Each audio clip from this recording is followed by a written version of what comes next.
Од 1 јули стапува на сила забраната за движење во шума. Од тој период, движењето во шумските подрачја ќе биде возможно само со претходно издадена писмена дозвола.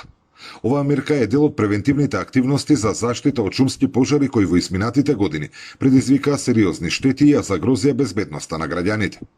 Освен заштита на шумскиот фонд, одлуката има за цел да обезбеди и подобра контрола и следење на движењето во шумите, за да се знае кој со каква цел престојува во овие подрачја. Би сакале како институција да знаеме кој граѓанин каде сака да оди, која е неговата намена и евентуално доколку се појави нешто на тој терен, да знаеме нели со кој да исконтактираме за нешто конкретно кое што би се случило. Од јавното претпријатие Македонски шуми очекуваат совесно однесување од страна на граѓаните со цел зачувување на шумите кои минатата година претрпеа штета од околу 5 милиарди денари. Минатата година беа зафатени површини од преку 61.000 хектари. На тие површини имаше некаде околу над 600.000 метри кубни дрвна маса која што беше зафатена на сите тие површини. Сега збориме за дрвна маса каде што поминал пожар, некаде нели штетата во однос на дрвниот фонд е поголема, некаде е мала, некаде е минорна.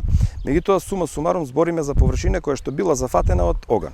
Без разлика дали бил тоа приземен, дали горела трева или бил висок пожар, дали горели дрвата се до нивниот врв. Дополнително, од претпријатието информира дека оваа година се подобро подготвени во однос на лани.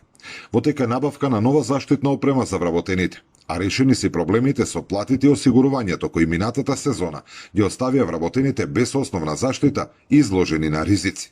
Зоран Ѓорѓиев за Сител телевизија.